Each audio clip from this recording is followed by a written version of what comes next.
Okay, I think everything's working.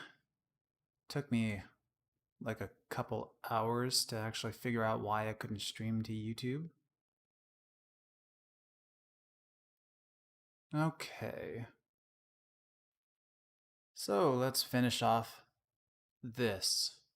But I think I'm gonna fix a little issue I've been having with the torso.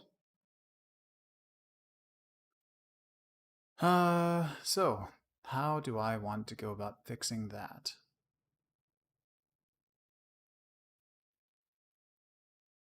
Drop frames are so irritating and I don't want to resolve this completely.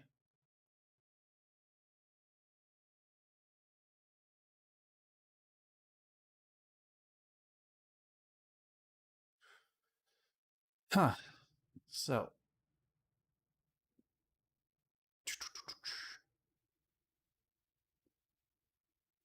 I could just ignore that because the torso doesn't exactly matter. Because this mesh is going to be manually deformed anyway. And that would save me a lot of time. Because I would much rather be doing other things. I could also ease that up in Maya itself. I think that's what I'm going to do.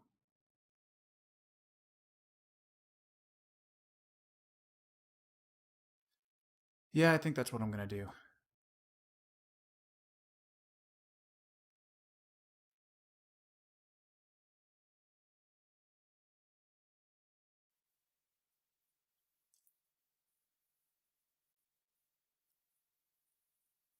Yeah, that's absolutely what I'm going to do. I'm going to do that in Maya. Okay, so I'm going to do a geometry track on this jaw and see how it goes. So that I don't have to do the animation of my jaw in Maya.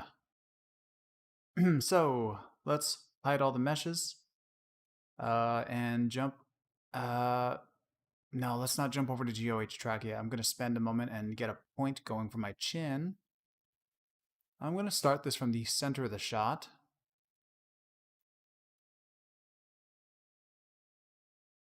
Spread this out a little bit so I get some of the detail around here.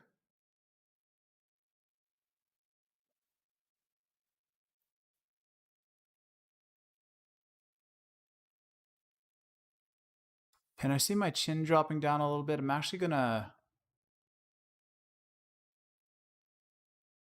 No, I'm going to do this like this.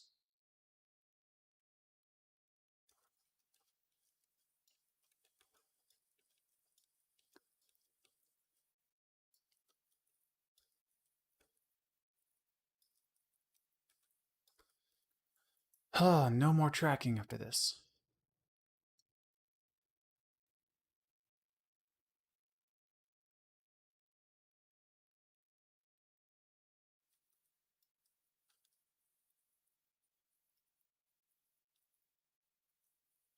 I wish I paid more attention to that export. If it weren't for that one frame drop, this could have been great.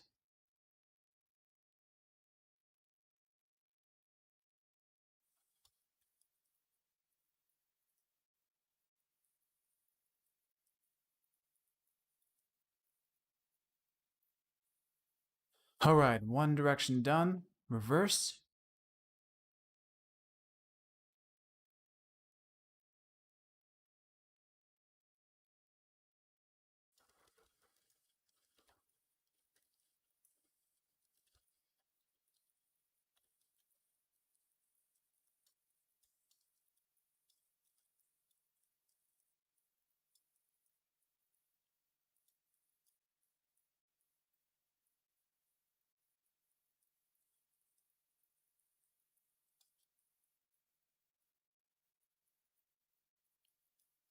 Nearly there.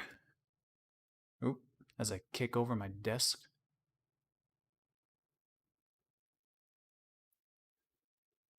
Past the frame drop. Okay. So there's our point done for the jaw. And now, time to quiet phone.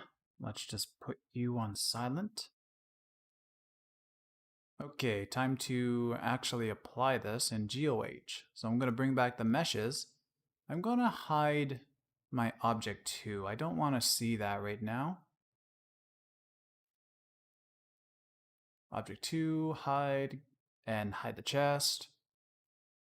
All right, GOH track. I'm going to click on the head object because this is where I want to stem off a joint to actually control the jaw. So I'm going to come over to orbit, navigate around in space, and... Oh, did I not do this correctly earlier? No, I think that's correct. It's just it's giving me a weird handle. Could I right click, local coordinate? Oh, thank you. Thank you. Okay. So got my geo, and I'm going to go off to the side and open up my GOH toolbar. I could have opened it up here, but whatever. Now I'm going to go GOH create, navigate to the side, and place this joint somewhere close to the base of my ears, because that is kind of where your jaw is hinging from. So to actually create this joint, I gotta hold shift and click, and if I hold it and drag around, I am locking this joint to the axis of the head, or to the Y, Z planar axis of the head. I'm gonna undo that. And the same goes if I wanted it on X and Y, I can do it from this angle and it's nice and flat to the object. So shift, click and drag. I'm gonna let go of it somewhere around the base of the ears. I think it's a little further back than it needs to be, maybe. I don't know. I'm gonna leave it there. So with my object selected, I'm going to highlight some vertices that I want to be moved around with this. Like with this object, if I come to the side here and move around the translation and rotation, no vertices are following it. So what I'm gonna do is come over to Surface Lasso, and now I can drag across and start highlighting some points, and these points are now going to be influenced by these transforms. So drag that across. Hello, Akam. How's it going? I've been having technical difficulties. I am stressed out. I'm trying to make this work for a little bit now. And coming in, snagging some of these vertices here. And actually up to here I'm gonna go. Looks like I selected one at the back of the head. I'm gonna hold control, zero that out. For what technical difficulties? Restream has been giving me issues and not wanting to stream to YouTube. Got it working eventually. Had to restart a bunch of things. But it took way longer than I was hoping it to. Now. Let's see. Now that I have the jaw going, I gotta feather this up. Right now I can go with tilt and rotate this around, use Wirecast. I'll look that up here afterwards. I don't know what that is.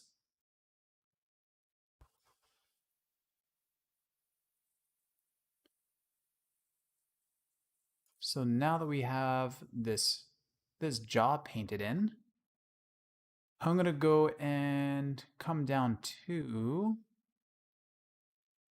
GOH airbrush. And now with airbrush, I can soften this stuff out a little bit, start to add some influence into these areas up here. Also, it looks like I'm painting influence onto the back of the head, so I'm gonna undo this. GOH airbrush. How do I get that to not go through? I don't remember. Does airbrush even listen to that?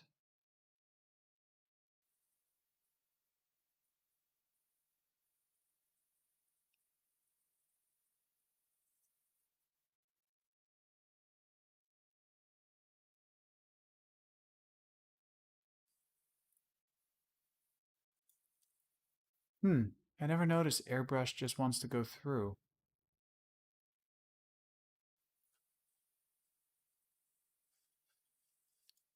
Oh well, I don't really need this to be perfect anyway.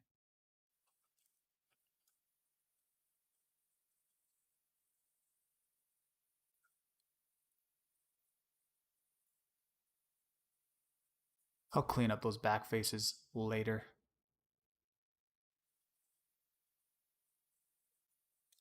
Holding control to get rid of some of the influence over here.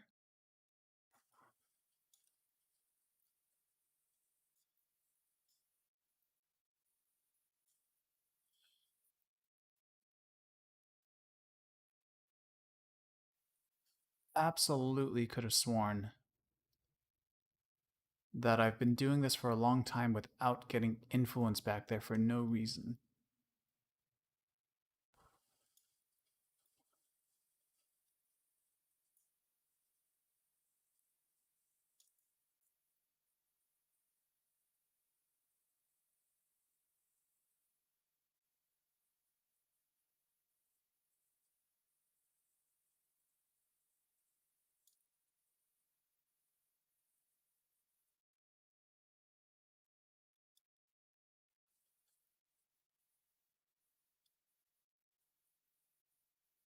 Does it do it if I'm in solid mode? Yes, it does. Yes, it does.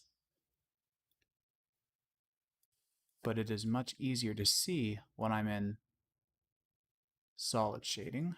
So I'm going to stick with this and clean up all those stray vertices in a bit.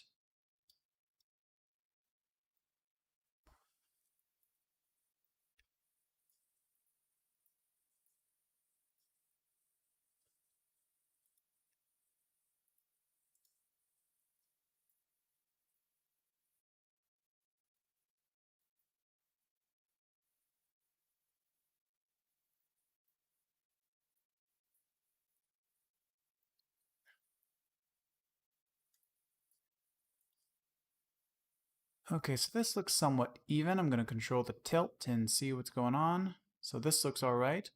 But now we got all of these stupid faces going on in the back of the head. And so I'm going to get rid of those. I'm going to go through Lasso, go into wireframe so I can see this. And I'm just going to draw a clean line right up here. And everything at the back of the head should now be minused out. I'm going to get rid of this vertice over there. And give it a test. And this is looking pretty awesome. Doesn't look like there's anything being influenced anywhere else.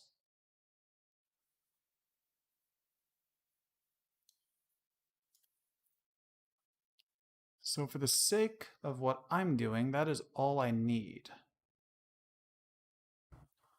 So I'm going to go back to the camera view and I'm going to go to a frame where my, haha, that ain't right. So I'm going to go back to GOH, select my object 1, lock to camera, and I got to play this through so that GOH is trying to do a track without a point existing on it, so I had to play it through and just let it keep itself locked. So I'm going to use this last frame to project my point on because I'm looking pretty straight onto the camera. So I'm going to take this point, find it under my trackers, and I'm going to drag it under this object 3. This object 3 is our jaw. I'm going to double click and rename that jaw. Might as well rename object 1 to head. Now that I got this, let's see. First, I just want to adjust the jaw's position a little bit. I'm going to take its pan. You can grind your teeth side to side, so I can move this over a little bit this way, get it better lined up to just the kind of center line of my jaw. Let's see, get some tilt in there. Just trying to get these sides kind of flush to my chin as much as I can.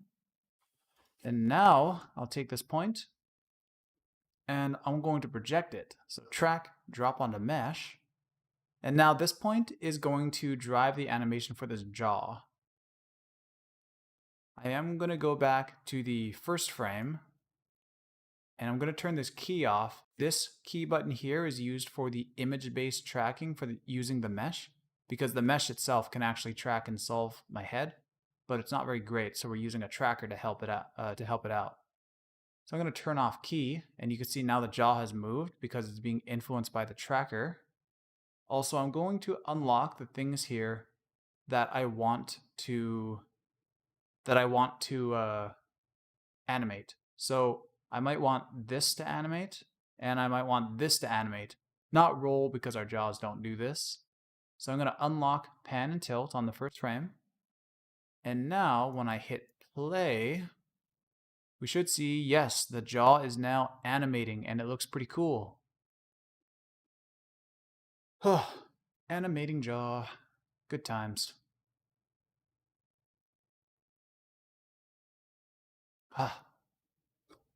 Get a drink.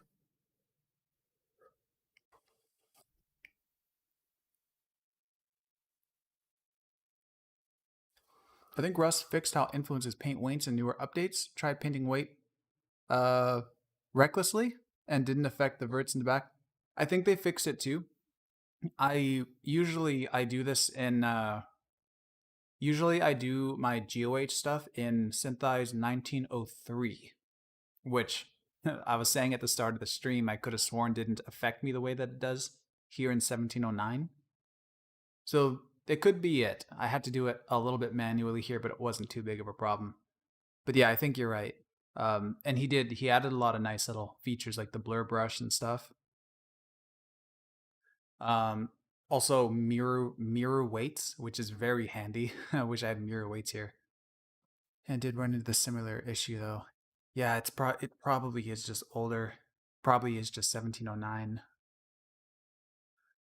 So now that I have this point, let's see. Oops.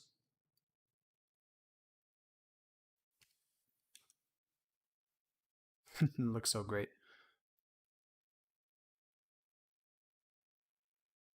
I'm going to do a quick little sculpt here with the smudge brush. Head over to GOH, smudge relax, smudge mesh. And I'm going to make sure this is set to brush through. And just going to bring up these faces in the center a bit, bring this out. Even though my skin kind of rounds out right here, I'm going to make sure this point meets the contour, because later on, if I smooth this mesh, which I don't know if I'm going to be using this mesh at all, we'll see. But if I use this mesh, when I apply a linear smooth, not an exponential smooth, it's going to round out the edges but keep these original vertices intact. So it'll be a nice outward smooth angle that we'll be working with. So yeah, I'll bring this stuff out a little bit.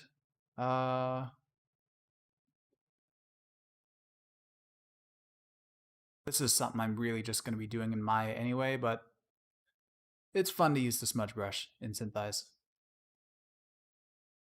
Not a very good way to sculpt, but it's fun.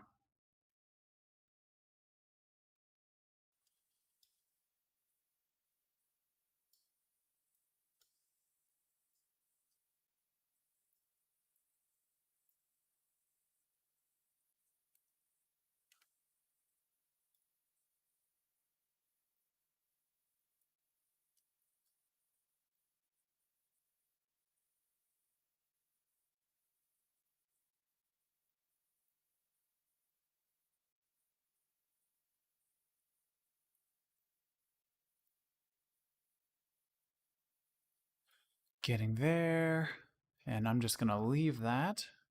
Head over to a side view. Actually, I'm going to go layout, camera perspective, orbit, and I'll just nudge some of the parts of the mesh back into space so that the geometry actually will sit with the solve points. And the ears, am I going to touch those? This ear bring out a bit, because that one looked particularly bad and I couldn't drag it back earlier because of my cheek. Maybe I'll bring this one back too. I can always bring it back from the other view.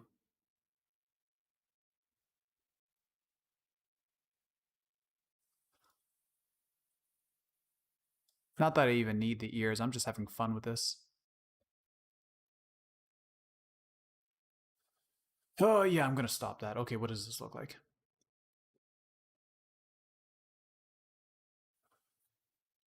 Looks better. Okay, where's my torso? Bring that chest back. Object 2, visible. Guy 1, visible. Guy 1, I'm gonna call that chest. Sphere. Oh yeah, those spheres are what I use to lock these solves together more or less.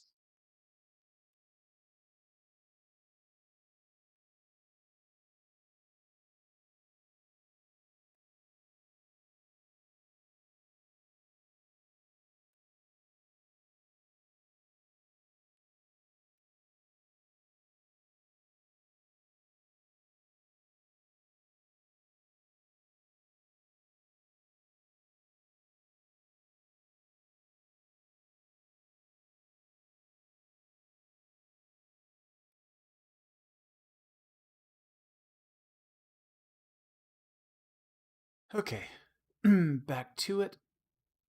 So, for anybody wondering, earlier when I started this, I mentioned that during my actual solve of this, I didn't notice that I have a duplicated frame.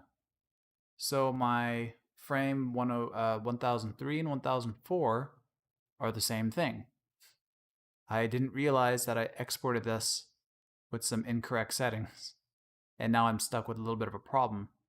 When you have doubled up frames, it starts to cause havoc on your smoothing when you do path smoothing and start locking stuff. Because without smoothing, Syntheyes was solving a camera path and object paths with it knew that that frame just stopped still, so the solve just stopped still and then kept going. But since I've smoothed, it smoothed out that little spike. And because of that, now that I've locked that to a new smooth path that is now much more inaccurate, it shows up in the rotations of my objects and my camera. So the first couple of frames here look really ugly, but I'm just gonna pretend that that didn't happen, and I'm just gonna work on the shot from like frame 1010 onwards, because I don't feel like resolving this at all. So I'm just gonna slide it under the rug. So now, man, I don't like how the object is bobbing back and forth, but I don't need it to be perfect because again, this is stuff that I'm going to be hand animating a few vertices. So I don't need that to be great. My only focus was on the front.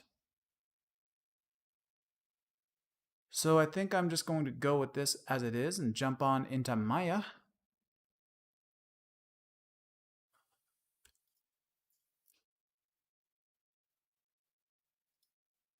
Yeah, I'm just going to jump on into Maya. This is it. This is where I'm leaving it.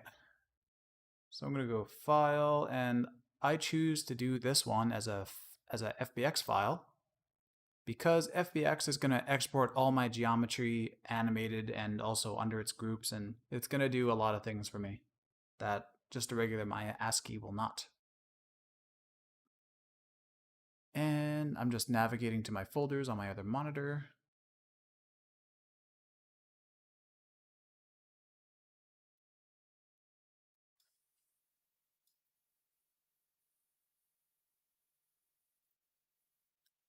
Okay, so I hit save, and now it's going to ask me what are the settings that I want, and I'm just going to hit default and then see what's all here.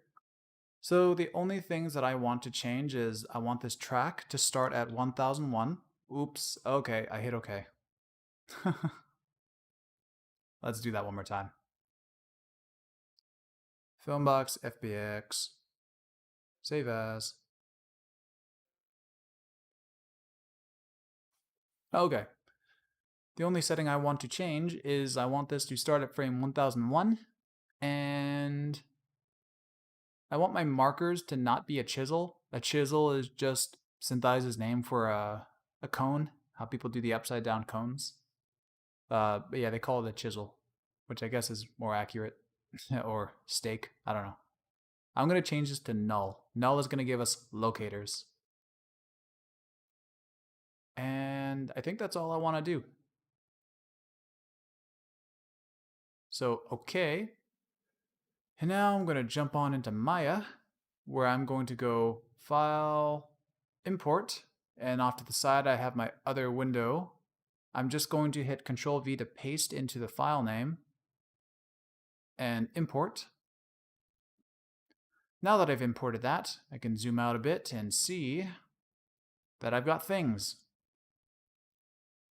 I've got a giant distort. Oh, I didn't apply the distortion. Okay, back to Syntheyes. I forgot. I gotta apply the distortion. I don't want to put my image on that weird distorted plane. That's sloppy and disgusting. So here, I'm gonna go Summary, Lens Workflow, Redistorted. Now we've applied it, and everything should look pretty cool and should be the same. Yes, everything is the same. Okay, one more time. Export the film box. I'm gonna overwrite my FBX, and now I've got this. My settings are fine. Just change null, and then your start frame. Always change your start frame. Okay, and now I'm just gonna new file import Control V, and then just hit import on your side. And yes, I know my window is on the other monitor. All right, so back to where we were, but now you can see our plane is normal, and we should have the correct. Yes, we have the correct resolution. The resolution for the shot is HD. It's 1920 by 1080. But Syntheyes, when you apply the distortion and you get that extra bit of footage because of the stretch corners, Syntheyes will up your resolution, and that number will come over to Maya, so that you can render at that resolution. So once we go into Nuke, you can apply an ST map, and you're gonna keep your quality, so that there's not so much weird pixel filtering going on, giving you little tiny artifacts that nobody will even notice. Yeah. So let's go and split our view. I'm gonna open up the outliner, middle. I gotta fix my camera too. This is something I actually don't really have to fix for myself, I think. Actually, I think Nuke will not like this camera, or whatever program I use this with, if I were to. Because Syntheyes' FBX export does some funny things. If I go to the transforms for the camera, you can see that there's a rotation axis, and this is a problem. But I can't just zero it out because now the camera is looking in a funny direction. So how do I fix that and get the animation back? So, easiest way that my boss figured out, I'm just going to take the image plane that's already in here, and if I bake that out, which I have a button to bake objects, but I'm not going to do that, because people have. Russ calls humans earthlings, so Chisel kind of continues the interesting choice of words there. Yeah, that's a pretty good point, actually. Oh, the earthlings name is such a great little name. I hate that the earthling has his arm up. I would like to use that torso for more things, but his geo is so asymmetrical and weird. At least his head is a decent scale. Half the reference man I use, the head is very small on this giant torso. Okay, so now that I have this, here we go. So I'm going to fix this camera. So I'm going to take this image plane, duplicate it out. I'm going to parent constrain it to the original so that because this new plane doesn't have animation. So we're going to parent it to this moving plane. I'm going to select that, go constrain, parent, and that's working, right? Yeah, that's working. Now I'm going to go edit, keys, bake simulation. I can delete the constraint, and now we have the image plane with the camera's animation. So now I'm going to delete that old plane. So our original camera, I'm going to delete its animation and drag it under that card. So now we have the camera animating as if it still had its own animation. So with the camera, if I go into its transforms, you can see that there's no animation on the rotations. We just see 90 on the y-axis and 90 on the rotation axis.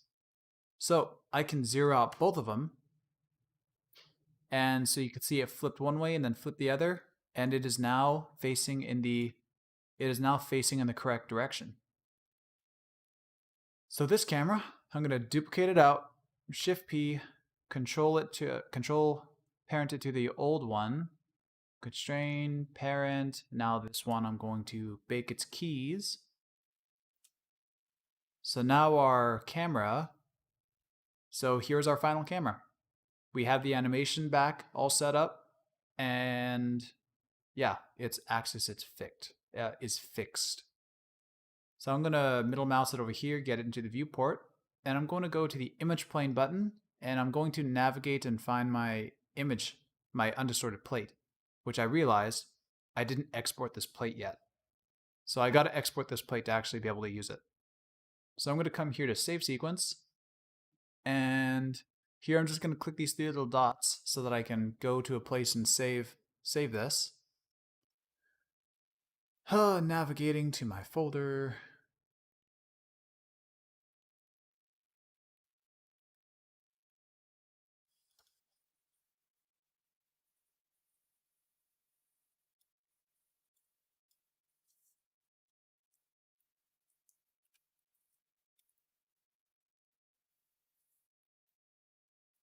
And here's what I called it.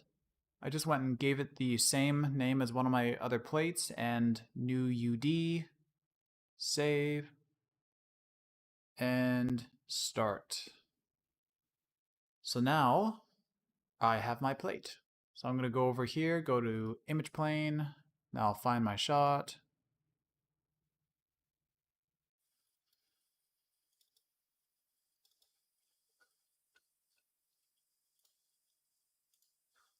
Awesome. So I have it loaded in, and when I scrub, it won't play. So I got to come to the side, use image sequence. And now I have some awesomeness. I'm just going to select these two objects and apply a favorite material, use background. Use background is superior to wireframe because wireframe, if I hit 4, you get this. And sure, you can apply backface culling, but backface culling still shows you some of the front-facing faces that should be occluded by the mesh. So I'm just gonna hit 5, and there we go. Looks a whole lot better. Also, wireframe unshaded up here. Oops, wanted to full screen this. Nice, so this looks pretty cool.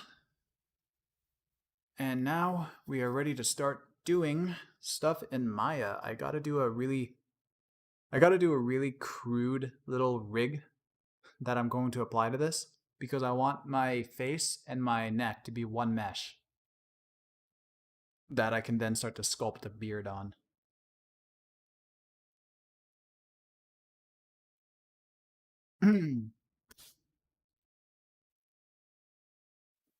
Okay, so I know I just had a drink of juice, but now I want to drink of water. One sec.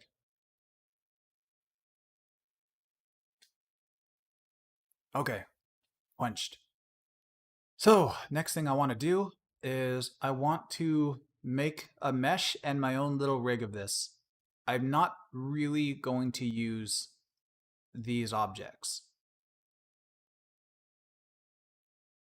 because I got to make myself an even lower res base mesh, because I'm going to be manually tugging around vertices and stuff, and you don't when you're doing that, you don't want a lot of points to manipulate because that's going to multiply the amount of time that you take on this.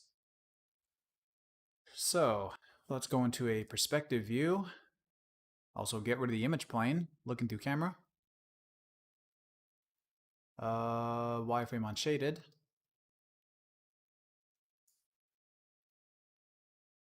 So I'm gonna take these objects maybe here, duplicate them, Shift P so that they're out of whatever groups that they are in.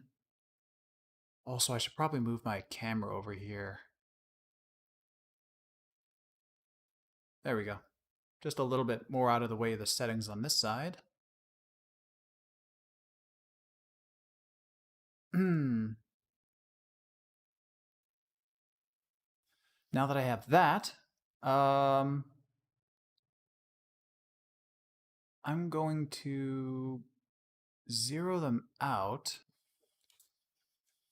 which orients them to the world now, and it looks a little funny, which is fine. Bring the head up. How high was it on this head over here? So the chin is about a poly and then a quarter of a poly down. I just want to get the height of the neck correct. Ish. So one poly and then about a close to a quarter of another poly. And the head, I'm assuming that the head is more centered than the body because Russ's mesh is kind of funny. So I'm going to put the pivot of the body up here and then holding V, snapping to that center vert. Perfect. And now, these two, I'm going to take them, combine them, and delete history. And I'm going to apply the Lambert on here. Ooh, wow, those are those are some funny normals. Let's go match display.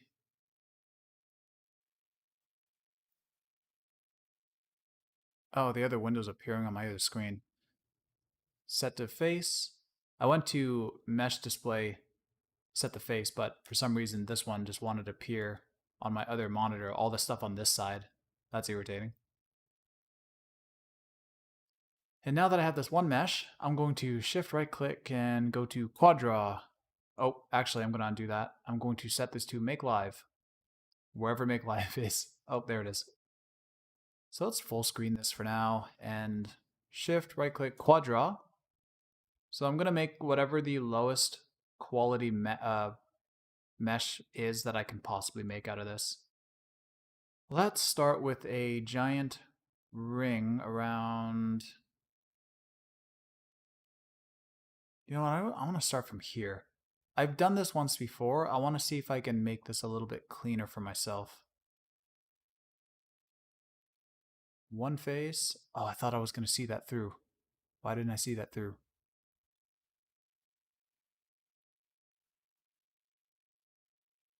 Weird. Okay, I don't remember why this isn't going to show.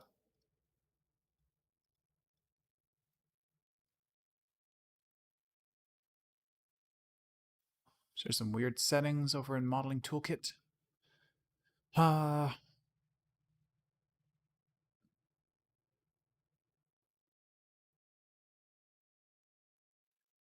That is too bad.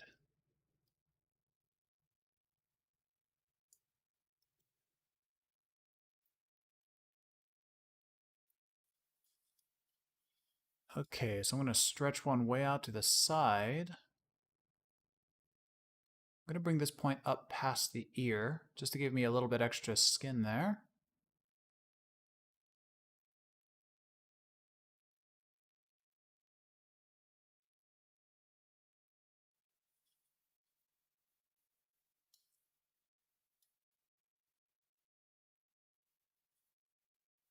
And just going to put a giant couple of faces at the back of the head because this part is not important.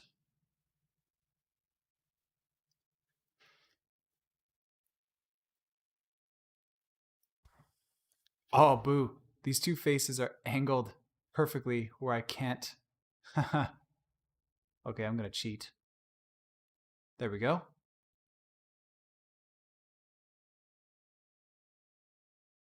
And delete this edge. Quadra. Cool, and now, let's extend this down.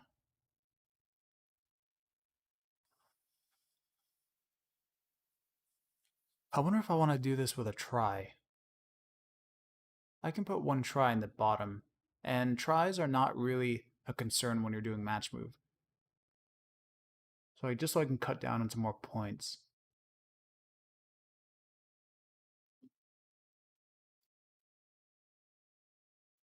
No, let's not put a try.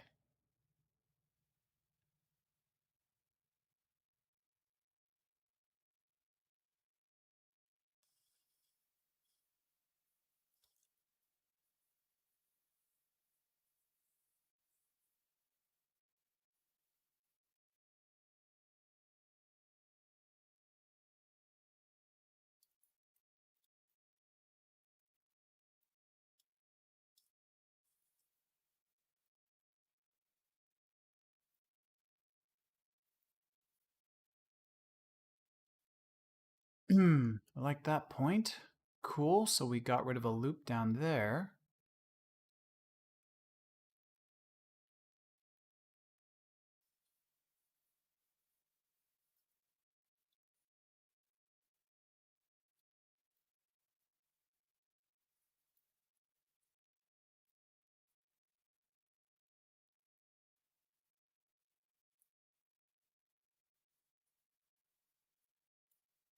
Just gonna bring these in just a bit.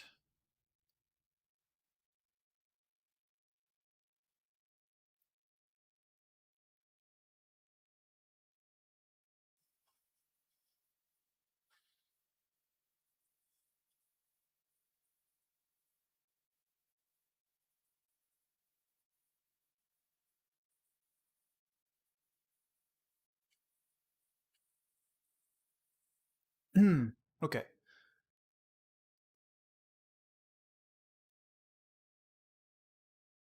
So I am going to add another set here just so I can get some more definition from my face.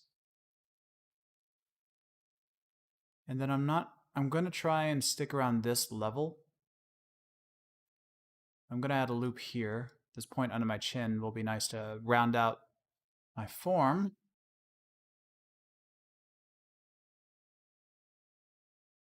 And here's a point I won't really need to adjust on both sides, but it will be nice to have an extra loop there in case there is a roll around my cheek that I'm going to need to fix. And then a line that I will later adjust to match the level of one of my lips.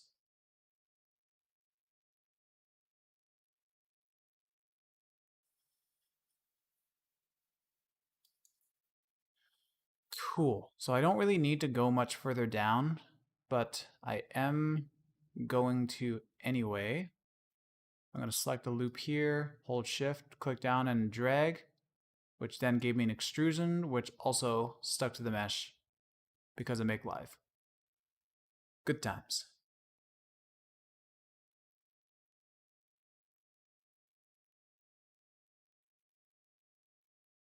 Not because I have to. Oh, where's my quadro? Quadro, not because I have to, I just don't like this giant face not having any curvature over here. I'm just gonna add one because it bugs me.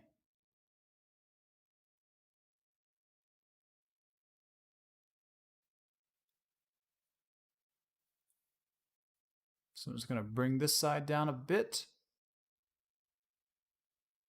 just to even it out with the other somewhat. And I'm gonna now turn off Make Live and fix a couple vertices that don't need to be in such a crazy position, just because of the empty face there.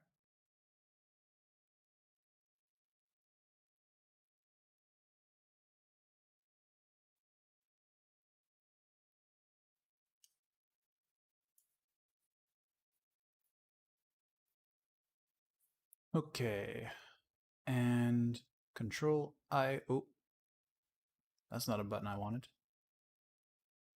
Shift I, looking at the face. Gonna right click, soften. Okay, so this looks all right. And in the case that I might use this mesh later to actually do a little painting of the beard,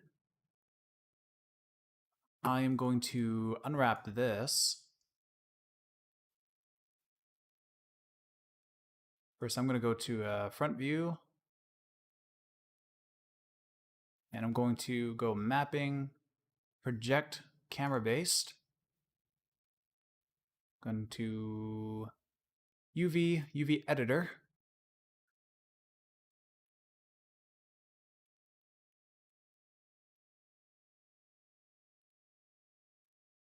Come around to the back. Shift right click, cut. And now shell. Oop, unfold.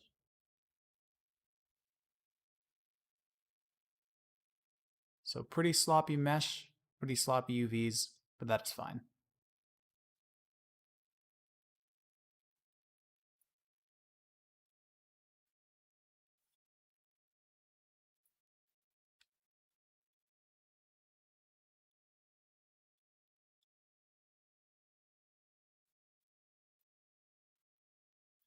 Awesome. So now I have the mesh that I'm going to do a very, very pathetic rig on.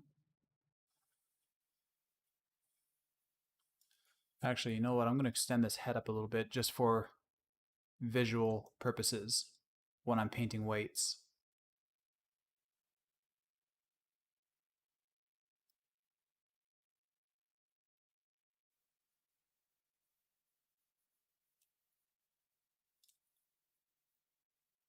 Yeah, just a bit. Soften. Oh, which means I have to re-UV it. That's fine.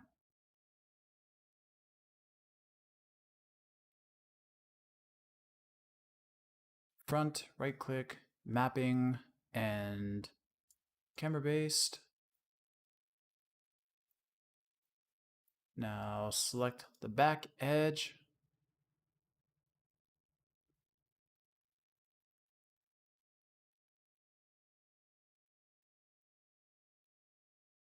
Yeah.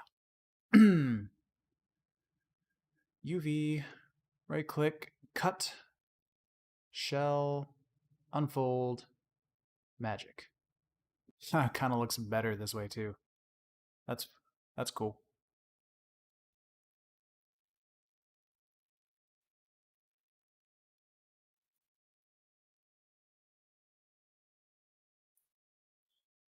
Nice. Okay. So now this may be the mesh that we're going to be using for the final beard. And when I mentioned smoothing earlier, I'm hoping that linear is going to round out these corners. Like right now, if I hit 3 on my keyboard, so this is an exponential smooth, which erodes in all the details. So if I match move any of these vertices and then smooth the mesh later on to get more detail and divisions, the mesh does this and it looks terrible. So if we go to smooth and instead of exponential, go linear, come down and drag your push strength all the way to 1. So now when I smooth this, you could see that the original vertices are left intact. But all these new points come in and try to fill out the space. And the benefit of this is, let's say I'm manually adjusting this point. So I'm going to go deform and my window opened up on the other side. So I made a cluster. So if I have a point like this, I can do whatever I want to it. And then now once I've done with some of the points I wanted, if I needed extra detail, I can select the mesh, apply the smooth, and now when I scrub, you can see that the original point that we match moved is still in its original position. And also, It's nice because Maya history, I can continue to manipulate this vertice with the smooth applied.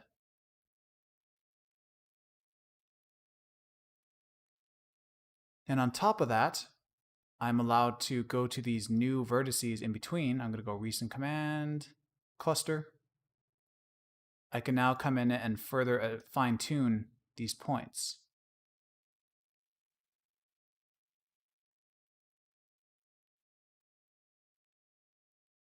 So I don't know if I'm going to be doing it this way. I'm going to attempt a way that I prefer, but for some reason last time I tried to do this, I forgot my method. But when I rig this, I'm going to insert joints into the mesh and then apply their influence. We'll see though, because the clusters are a very easy way to do this, but it is a very sloppy way to do this for reasons. So let's get rid of all this junk, and actually make a little rig of this.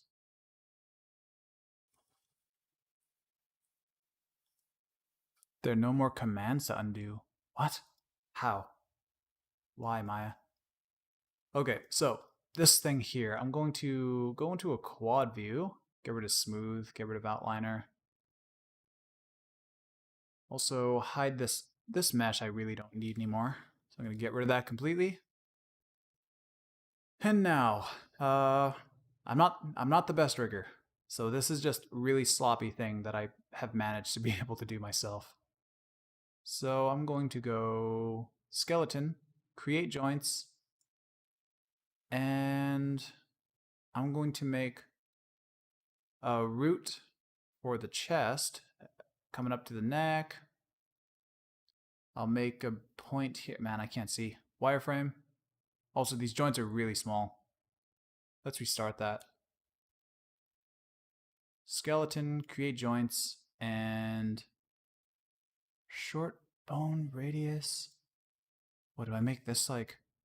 10? I can't remember. Nope.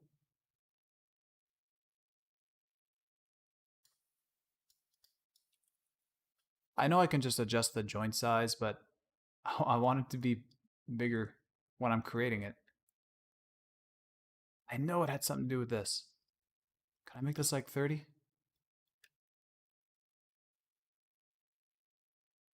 Whatever. I'm just going to go with this.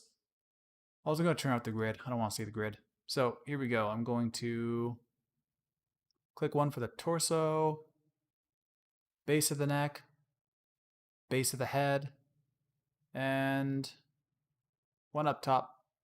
I'm going to go up arrow key so I can jump back here. And was it here that I want to branch off with a jaw? I think so. I'm going to go wherever the ears were, somewhere up here. And then to the tip of the jaw.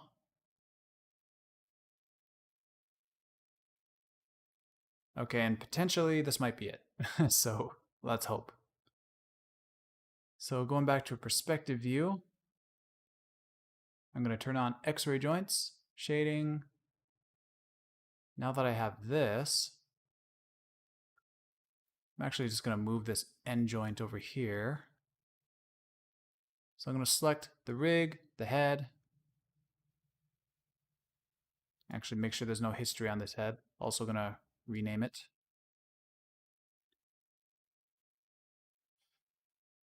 Now, rig, head, and skin, bind skin.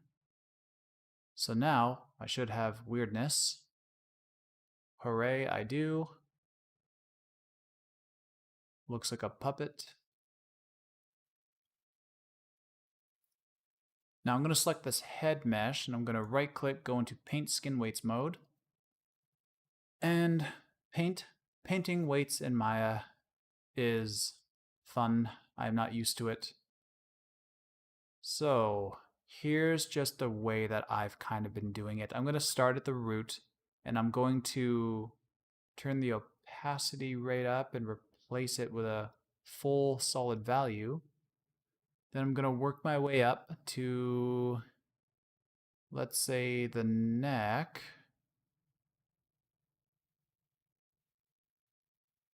Actually, let's not do the neck. Let's just skip that. And I'm going to go to the head.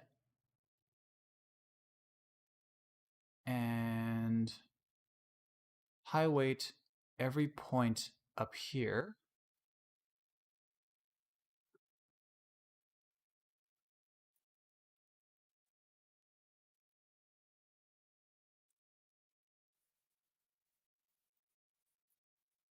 Cool. And now I'm going to come down to the jaw.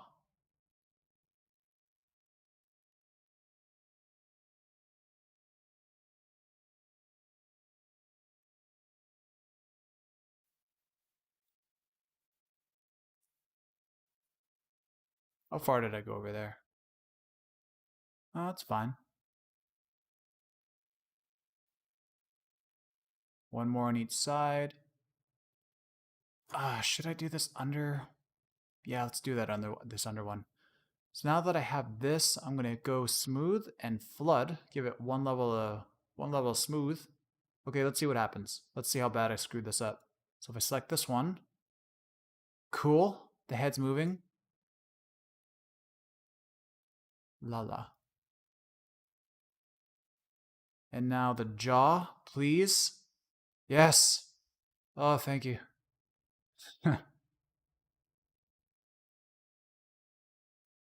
Okay.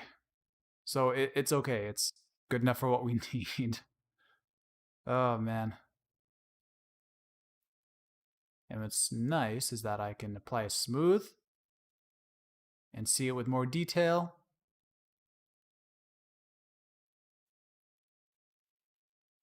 All right. So I have this. Oh, okay. Almost there.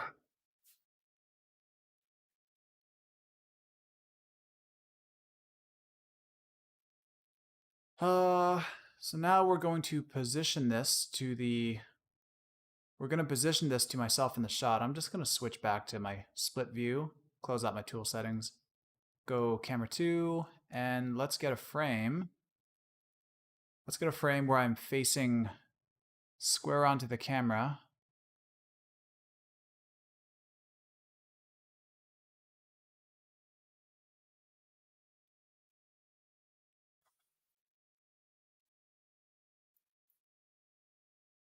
Oh, did I isolate things in this view or something? Yes, I did. Shift-I brought everything back.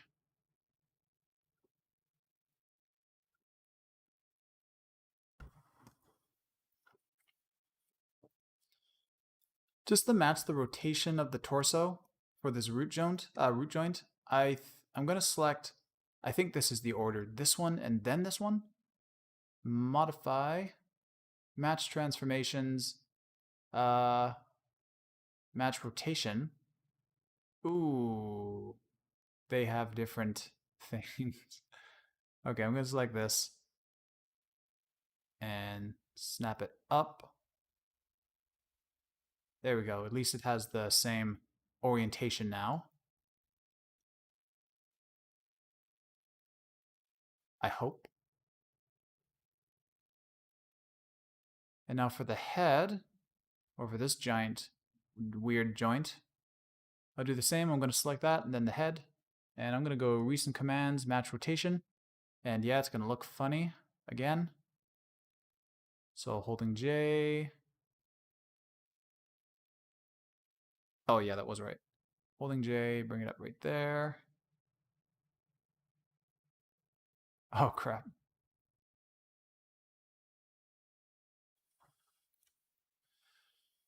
Okay, and hopefully that's correct again. Dragging this up, trying to match it to the chin.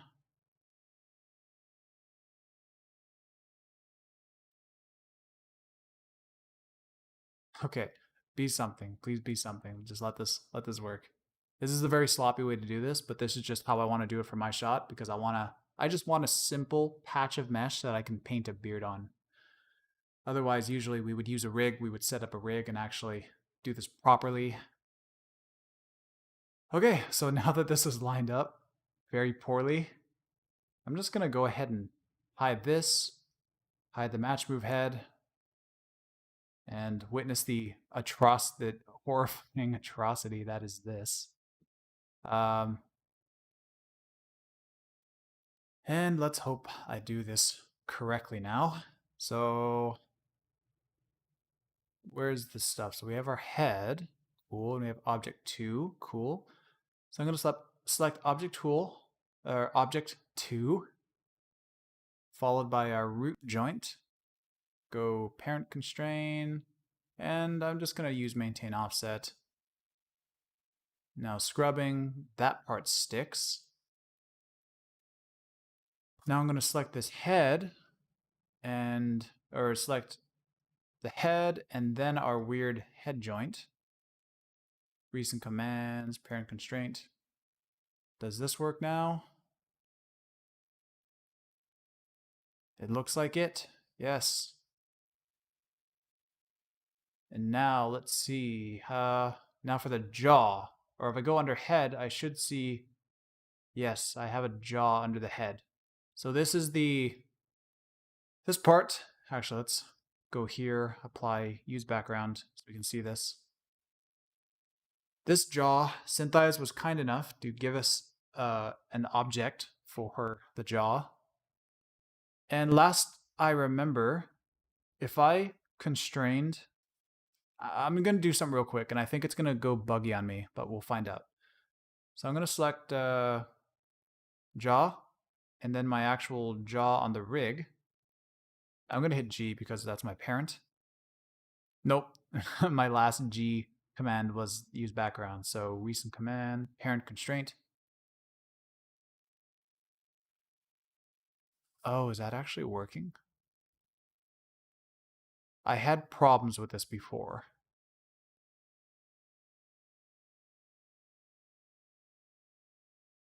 Man, I don't like the rotation of this head. I'm actually going to select the head, get rid of the constraint, and I'm going to orient this so it looks more... oh, the jaw is still constrained. Let me get rid of the jaw point too. Nice. And now, center this up, more center line to my face. I thought the orientation was going to match, but clearly it does not. So line up the center line of the head. You can see the nose point now lines up more. And the jaw, I'm going to select the jaw. Ooh. I don't like that weighting. I think I did something wrong, which is very, very possible because I'm not really good at this. Not really good at rigging. I got to learn more about rigging. It's not very often I have to do a crazy match move where I'm not provided a rig and have to make my own. But this is just me playing around. So, now that this jaw is kind of somewhat in a position, I am going to do these constraints now. So I'm going to take, which one's the head? This one's the head. I'm going to name these. Head, jaw, root. Oop, root. Okay, so the root is still parented, right? Yes, it is. And now I'm going to select head and head. Recent command, parent. And let's just jump right in and constrain the jaw as well. So jaw and jaw, G to repeat the parent constraint. This looks really bad, but that's fine. I'm going to be adjusting these vertices manually now. I've never actually had one kind of look this bad starting out. So that's disappointing.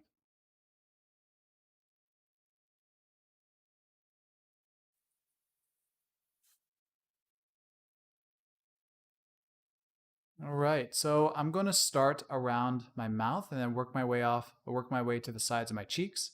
And once that's done, I'm going to come down to my neck. First, I'm going to try something. Because this is how I want to do this, but it's not how it worked out for me last time I was doing this. So I am going to... I can't remember how to do this properly. Inserting a joint, because I wanted to insert joints for this last time to manipulate these points. So let's say I go skeleton, create joints, hold V, and then snap a point right there. Now I shift select the head, hit P, and it's parented. So now I have that point selected. I can shift select the mesh. I should be able to go skin, edit influences, add influence. So this point is doing something now. That's good.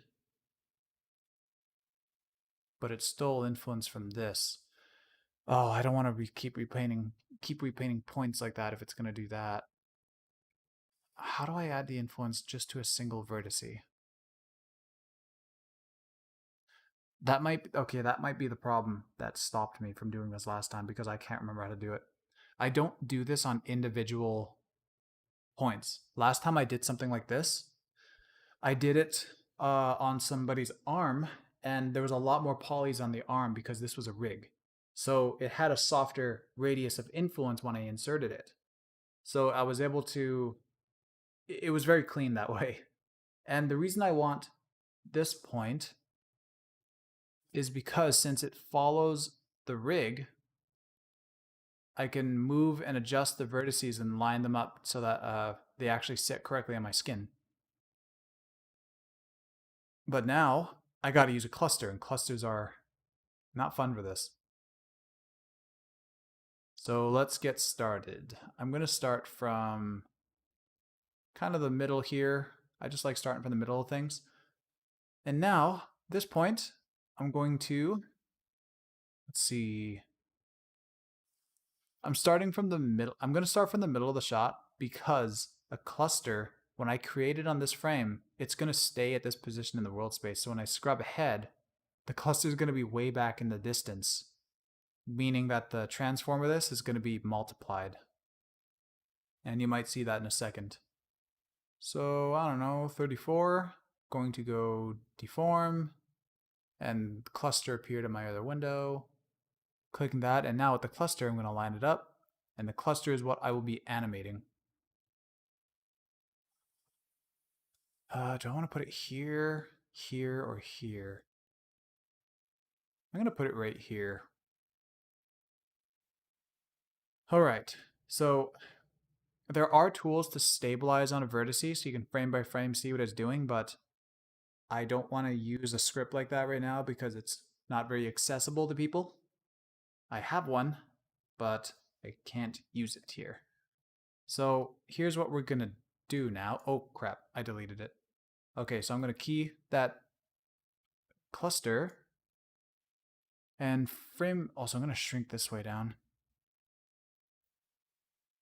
We're going to go turn on auto key and go through a few frames and keep making sure that, so you see the controller moved away, but I'm still manipulating this point. I'm going to keep it on this part of my skin that I can see. I can kind of make out the texture. Also bones, I should hide the joints. I'm going to turn X-ray off.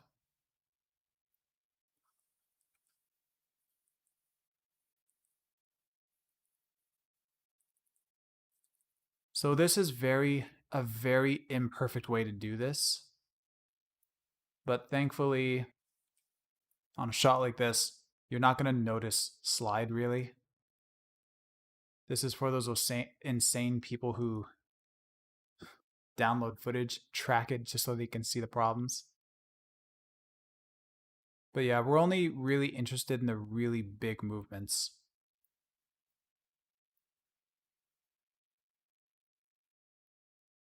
Also, when you hold Alt on your keyboard and then use the comma period key, you can go frame by frame. And while you're holding Alt, use the arrow keys in your keyboard and you can see I'm nudging the vertices.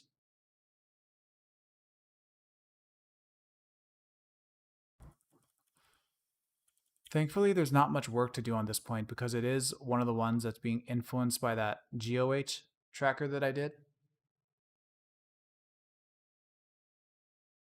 So that point is, well, these points are for the most part going to be pretty terrible, but I'm just going to leave it.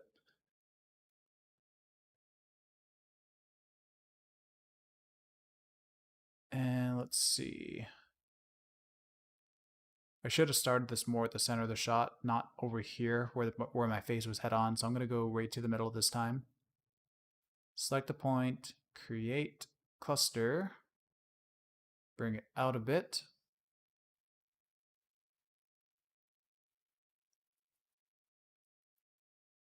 And now again, I'm just kind of watching all the pores and details of my skin so I can keep snapping this vertice back to the same position. Oh, right there. See, it went a fair ways from this little triangle of dots that I have. So drag that up.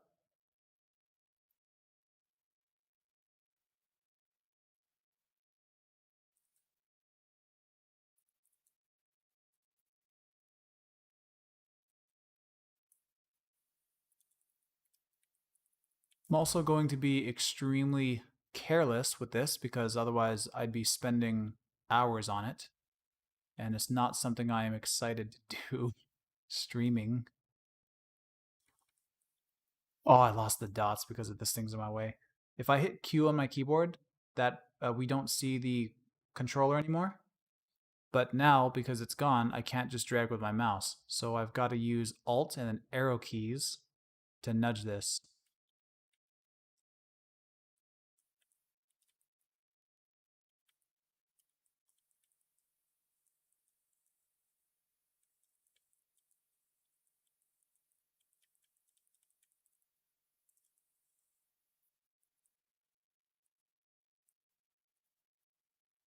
Oh, I don't like this.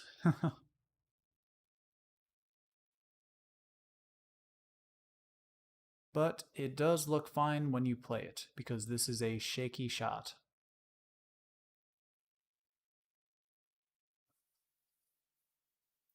So let's take this point, and I'll hit G, make a cluster, bring it in a bit just to kind of match the other side. Key it. Now I'm just going to nudge this whole one. So I'm going to hit Q, hide that. Bring it in. Whoa. I'm not going to nudge going this way because the controller issue where the cluster's moving in the distance is being very problematic.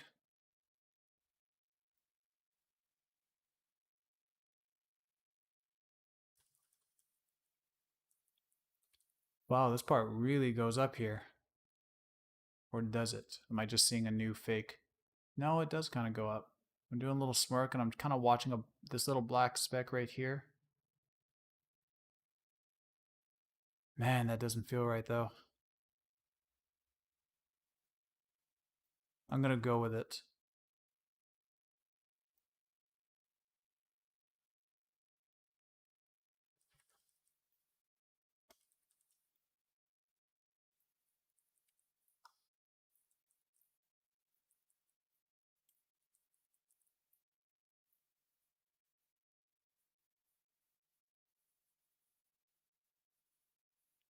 And I really don't like that.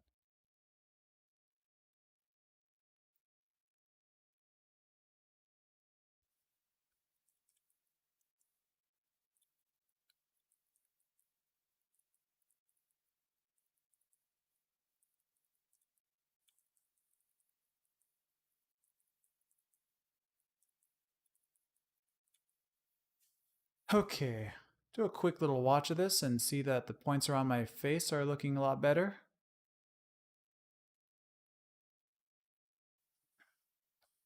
So let's try to knock out a few points with one cluster just to get these in a little faster. I'm going to take these recent commands, cluster, bring them in.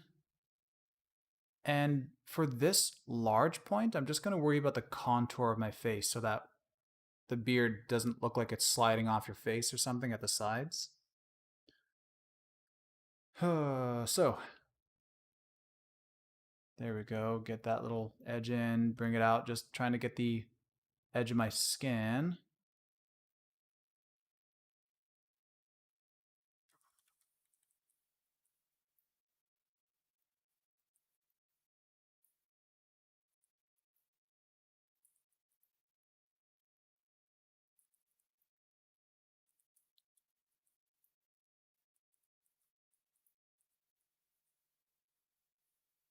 Cool, so we have that now.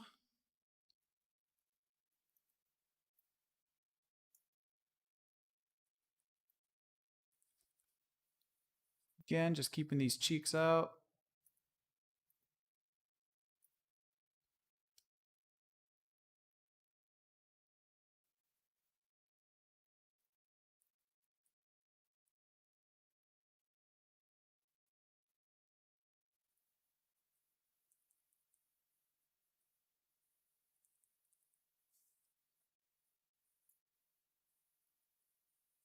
Right, got that.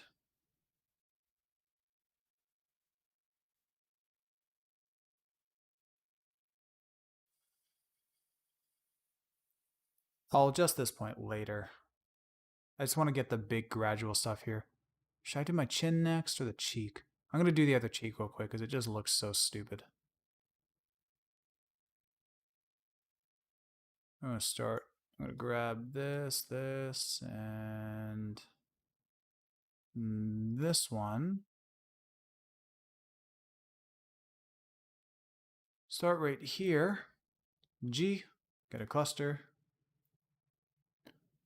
Bring it out, and now let's start.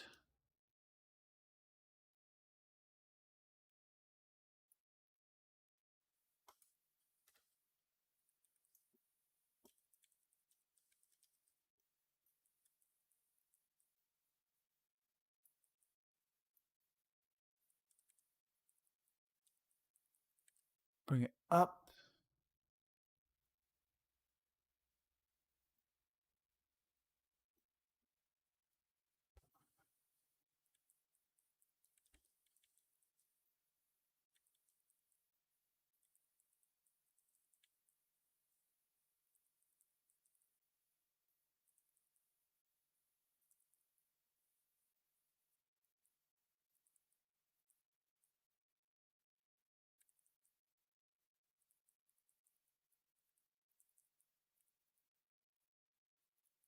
Okay, bring it in, matching the detail.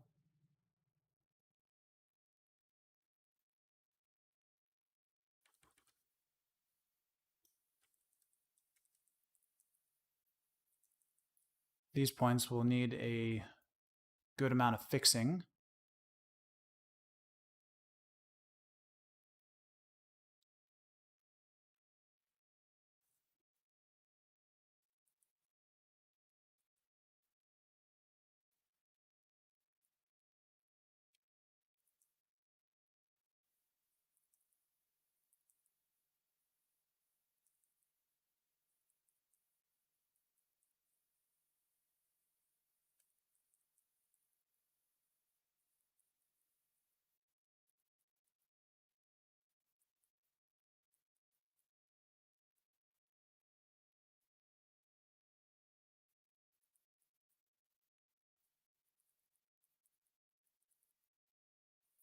Wow, bring that way down there.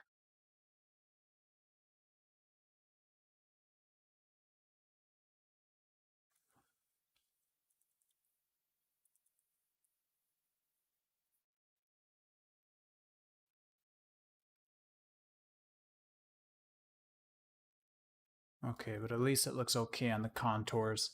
Still sloppy, still slidey.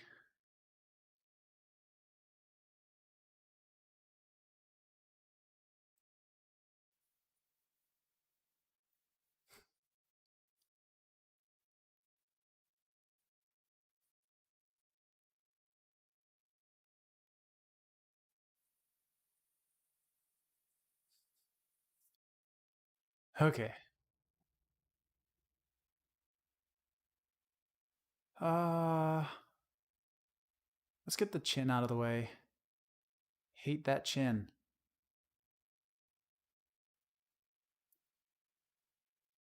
So I don't have much hope of 1 point taking care of these,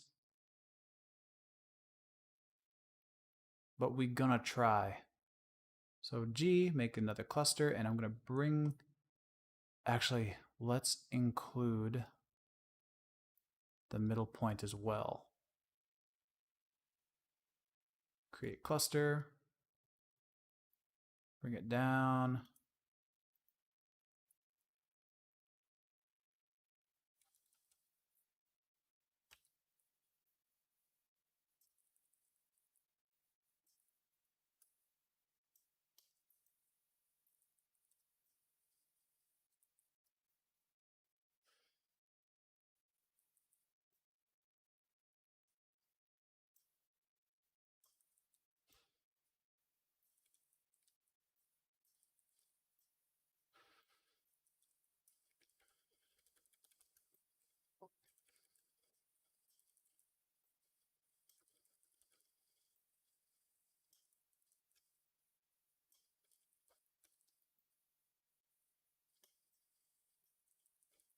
Close.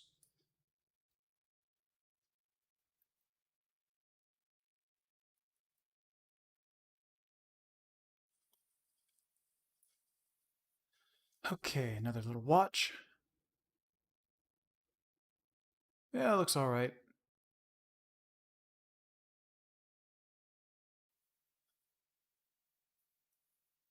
Let's bring this in. G, bring it in. Oh, there's another one. Let's include that one back there. Nice.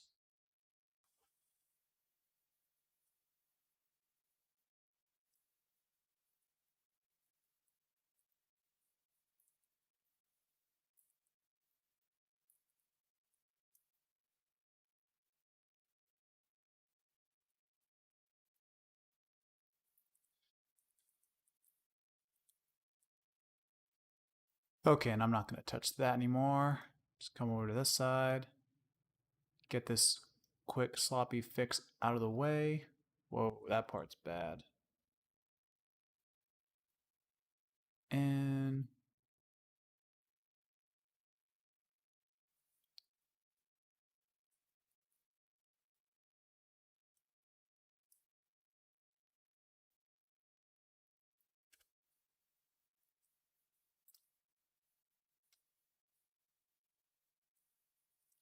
just for fun, what does this look like if I smooth it?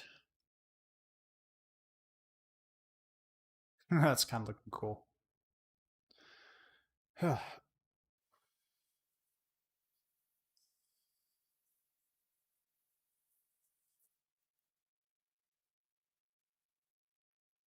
Hmm. I'll undo that smooth. Get that out of there.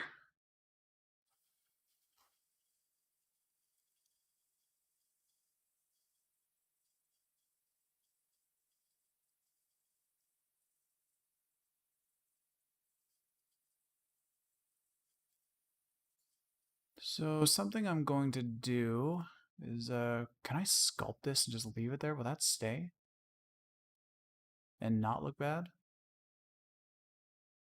Oh yeah, cool.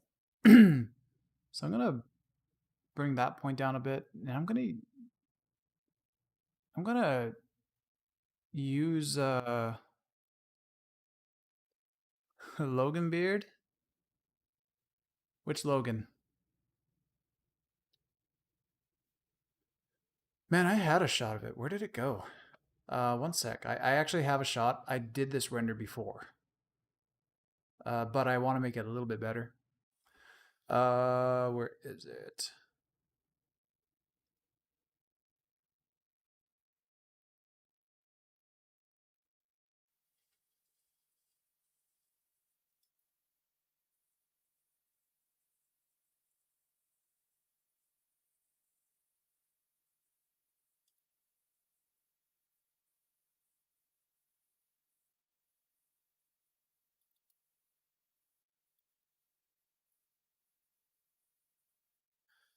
Okay, is it here?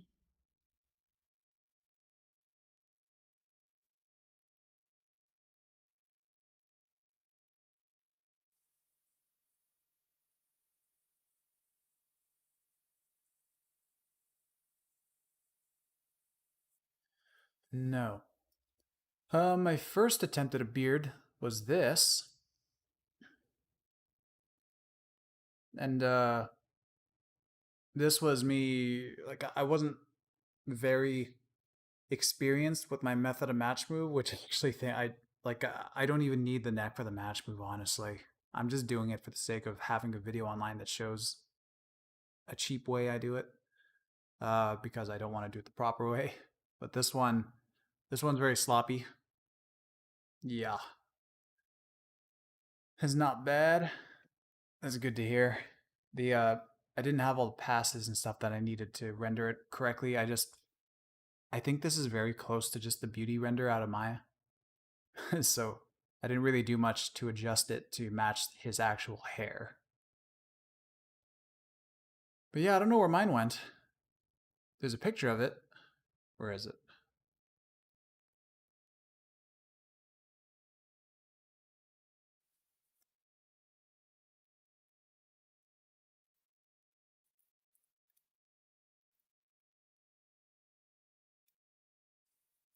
Here it is.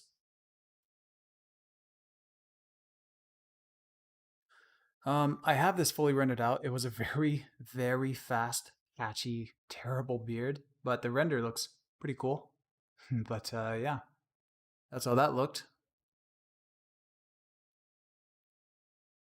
I just don't know where the rendered clip is. All right, so this nose is here, and I'm going to take this point, move it down to the top of the lip. And create cluster. Oops, I lost my chat window. There it is.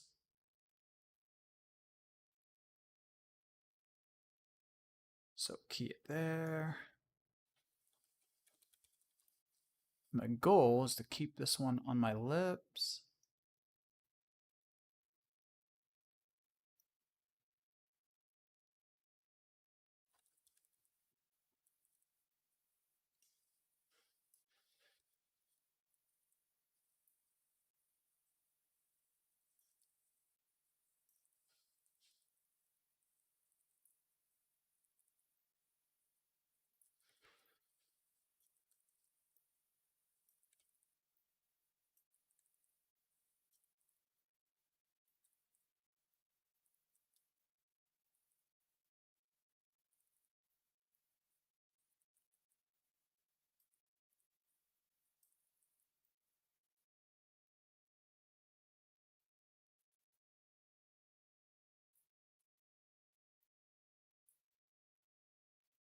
Okay, top lip done.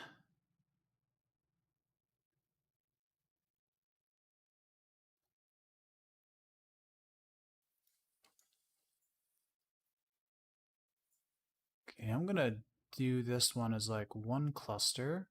See if I can get away with it. Bring these down a bit.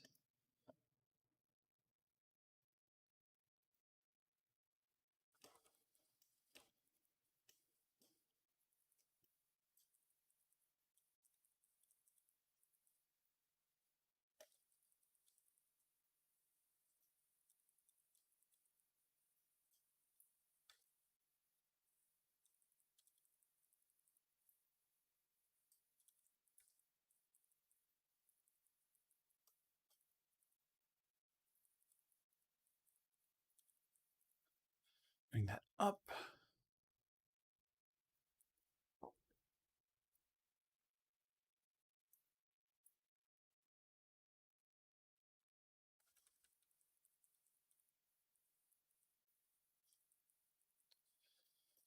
Man, I do not like this mesh. I think after this I'm gonna make a cleaner mesh and then wrap it to this.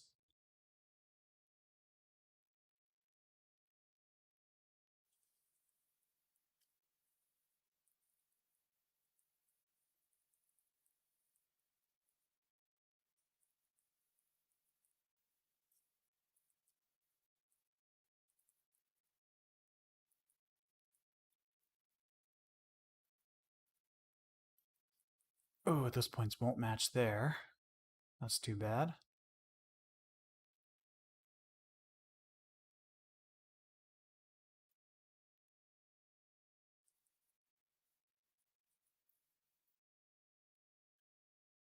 Okay, that's all right for what it is. And how much more do I got to touch on the face? Let's do a smooth. I should realistically go and adjust those 2 points individually, but I don't want to.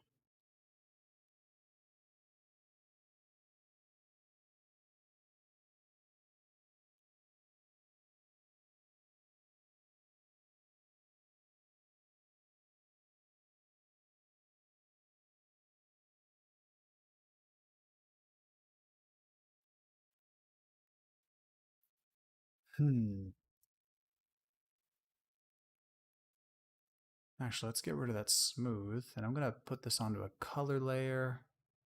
Give it a somewhat darker red. Now smooth it.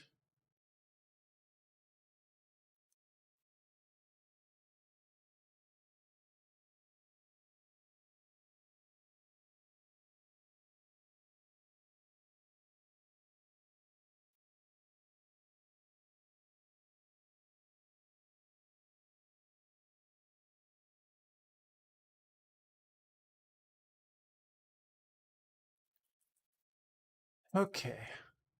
Now let's fix a couple problem areas. Come over to this side. Cluster.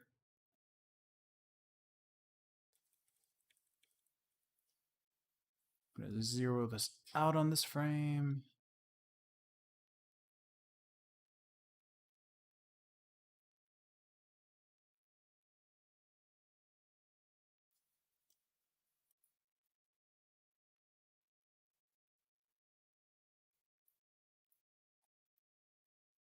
Cool.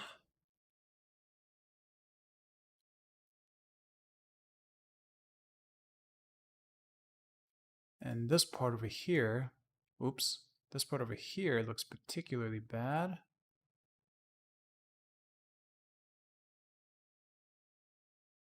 Man, I should bring this out a bit. Steal a point over there. One back there. Just trying to see if I can avoid work here because I don't... This is a hard shot that I'm just trying to get through everything very fast for the sake of streaming. This is the kind of shot that would realistically take me like a full day, maybe a half a day, a day and a half. So this is like the sloppiest possible way that I could be doing this.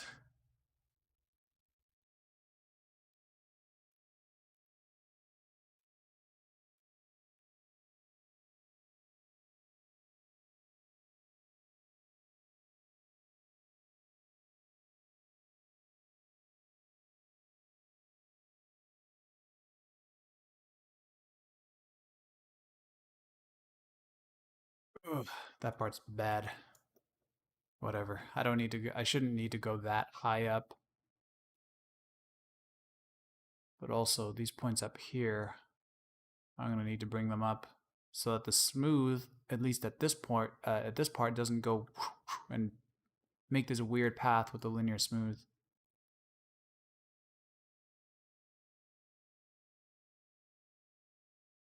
Okay, let's go to this neck. This neck is gross.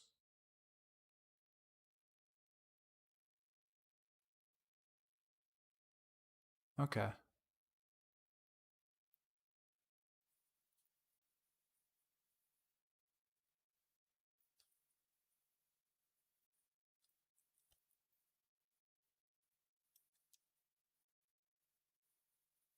Giving it a very bad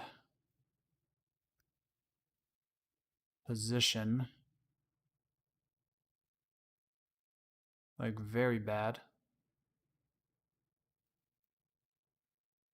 So see how this goes.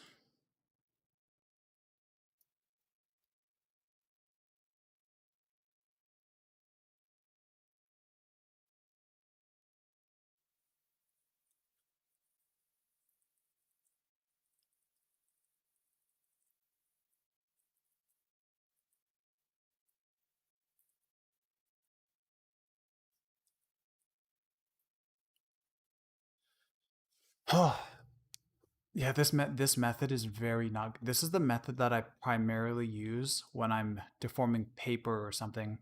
The first time I did this method was like with clusters. I think it was on. We were doing a Super Bowl spot for when they were revealing Stranger Things season 2, and Will Byers was standing in a doorway looking at the mind flayer up in the sky, and he was getting goosebumps on his neck that there was a close up on, so they needed a deforming patch on his neck. So then I just kind of did some tracks attached with clusters onto a mesh and then subdivided and started doing in between work on the vertices. And for patchwork like that and folding paper and stuff, like this trick I love. Oh, I'd much rather be doing a folding paper stream right now. Folding paper can be fun sometimes. Bring this in.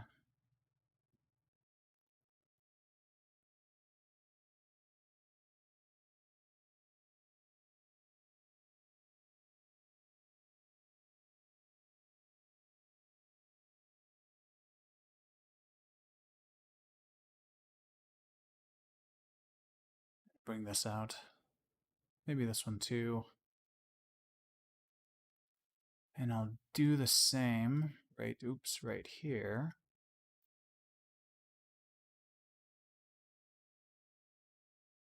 Cool.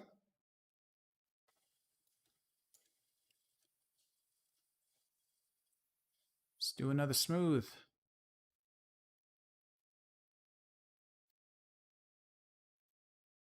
Man, what is causing this part? This part's really ugly. Okay, let's go back. Did I screw up the mesh? Probably. Nah, it's just smooth acting funny with certain faces. That'll probably screw me over later.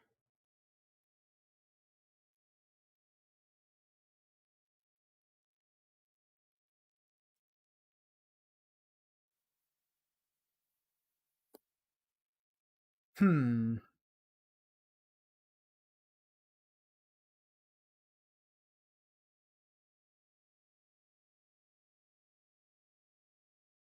Okay, let's do a little fix here.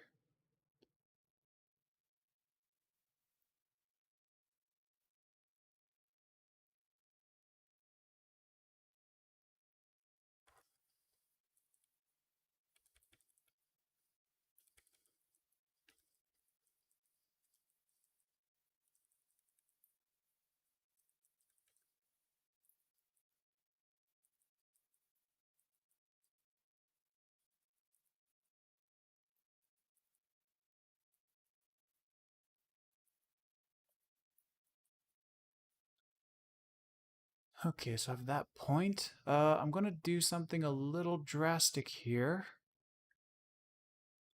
I'm going to insert an edge loop. And now the whole loop, I'm going to cluster. Uh, wait, where's my cluster? Select all those. Create cluster. Now I have this whole loop. I'm going to key the scale and rotation so that I'm automatic keyframing those. And now I'm going to scale this neck down. Fit it there.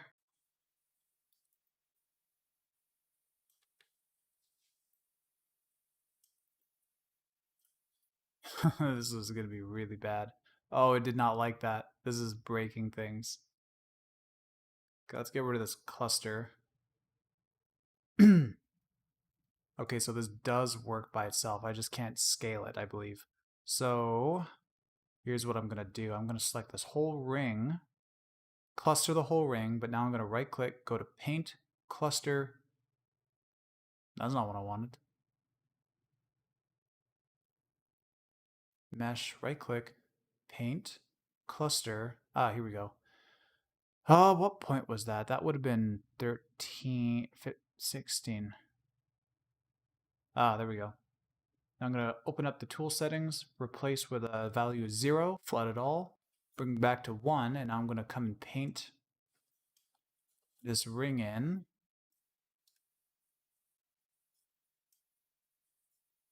Now I'm going to hit it with a smooth.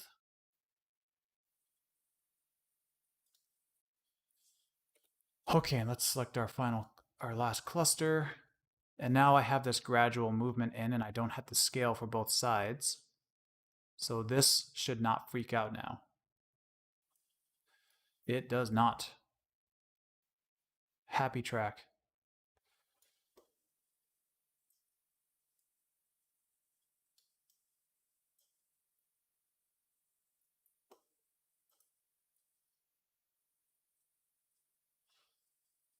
Okay, and now, man, I don't think I even need to care about that other side. I would like to, whoops, turn off soft select. I would like to smooth this out just a bit.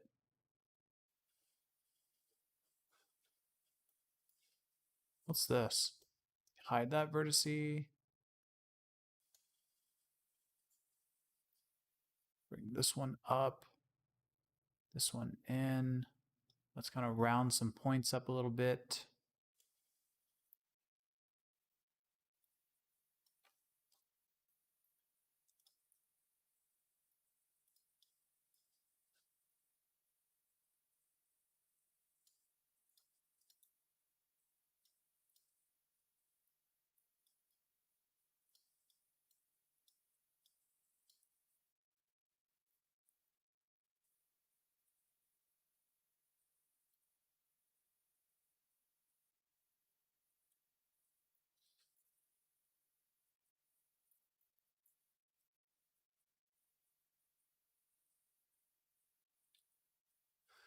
Okay.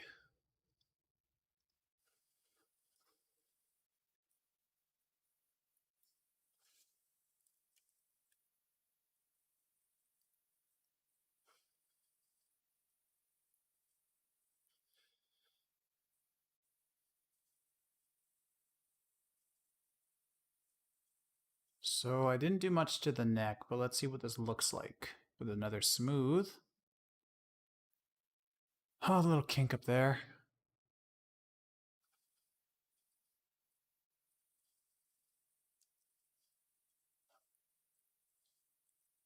Also, I'm gonna turn off X-ray joints again, because I guess I forgot that in this view.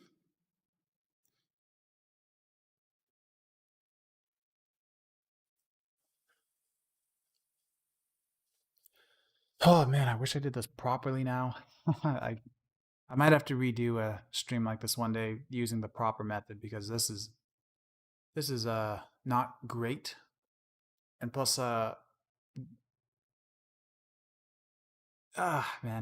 it'd be nice to show people the good way to do it. Not just how I feel like doing it for a little beard patch. So these points, how could I make this look? I might just do a couple really sloppy things and call it done, because I don't want to spend much more time on this. So I'm going to see if these sculpts here will fix some extra funny bits.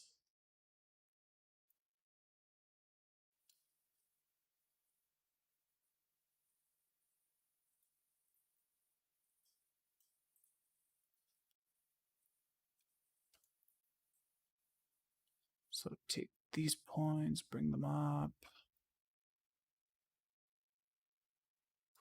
Ooh, that point is not great.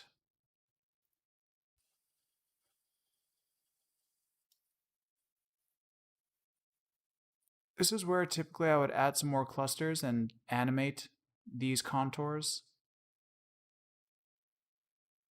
But how much can I just get away with here?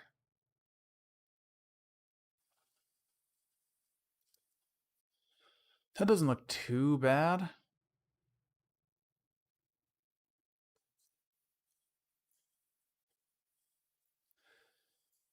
Yeah, I think I'm going to go ahead and do something like this properly in another video. I'm not even going to worry about making the beard on this one, I think.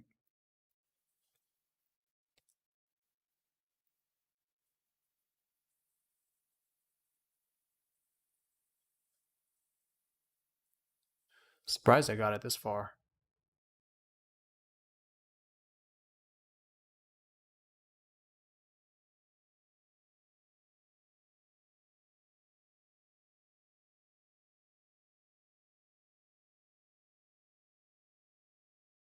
Oh.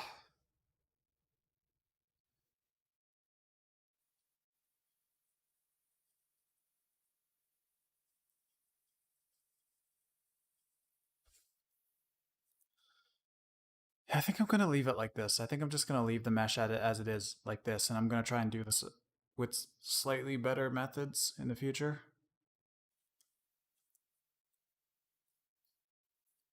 But just for fun, I'm gonna try and do the neck's broken. Great. Just for fun though, I'm gonna see if I can do a really quick sloppy beard on this one.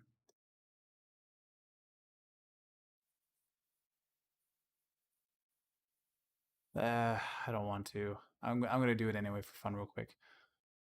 So,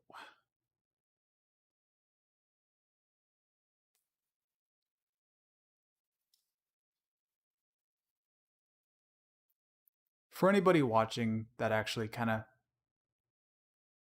cares at this moment, I think I'm just going to be screwing around for the rest of this. So I'm just gonna see what I'm just gonna kind of screw around and put a little bit of a cheap XGen on here and see if it works a little. And I might give up partway through it, but yeah, just for fun. So create a description. I'm gonna call this description head under the collection beard. There's going to be groomable splines, sorry. Now I'm going to hit create, and these are going to scatter themselves. More than one object matches. Huh? What?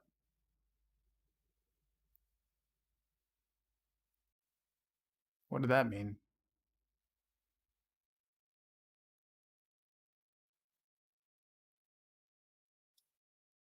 Okay, we're going to do it like this. I'm going to shift D, duplicate this mesh. And now I have beard mesh. Also, I'm going to delete this beard description. So now, beard mesh and description, create new head. Actually, let's call it head hair. Collection beard. Groomable splines, create. Overwrite beard. Yeah. There we go. We got hair on this mesh. And now let's see. I want to take the density of these way up to like 5. No, I want more than that. 10. We'll go interpolate. Refresh this. I'm going to come over to primitives. Go, okay, how many? So this is the amount of polys, the amount of hair that's going to be per spline. Having fun's the whole point. It certainly is, man. I would not be in this industry if I wasn't having fun because some of this stuff is stressful. Let's go 30 density. Refresh. More. 50. Come on. Come on, next gen. Oh no. Oh no, that number.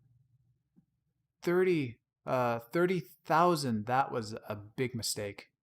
Maya's gonna die. There's no way it's not. Maya, please. Please stop. Don't do this to yourself. No, what's this even gonna look like? This is bad. Ah, please stop. It's curious that it's dead. It's dead.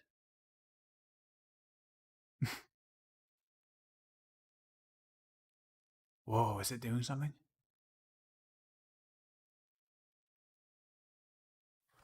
Come on, oh my god. My application out of memory. Yeah, no kidding. Oh my god, is this gonna work though? 50? Please. Please.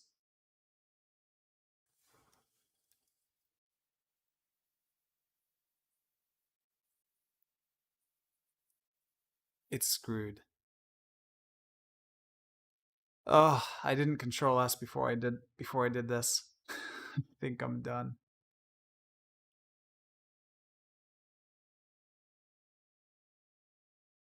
Yeah, I'm done. Okay. I'm just gonna continue my other shot tomorrow.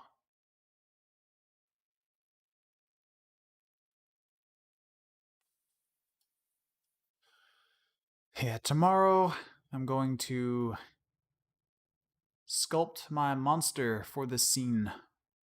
I think I'm gonna do this tomorrow. I don't really have a schedule. I just gotta keep I'm gonna keep streaming for a bit just so I can try and figure out a schedule myself. Get the hang of some technical difficulties I've been having. And yeah. So I think tomorrow I'm going to be sculpting in ZBrush on for my monster. And then on a separate day I'll texture it. And then a second day I'll see how I do trying to composite. Alright. Cool. Well, thank you for watching. This hasn't been the best, but I'll let it go up anyway. And yeah, rest in peace. It was a good run. Yeah, I gotta do this with a proper rig. I shouldn't have done this with a patch. But yeah, it's kind of tough with a proper rig because it's not always completely flexible with some things.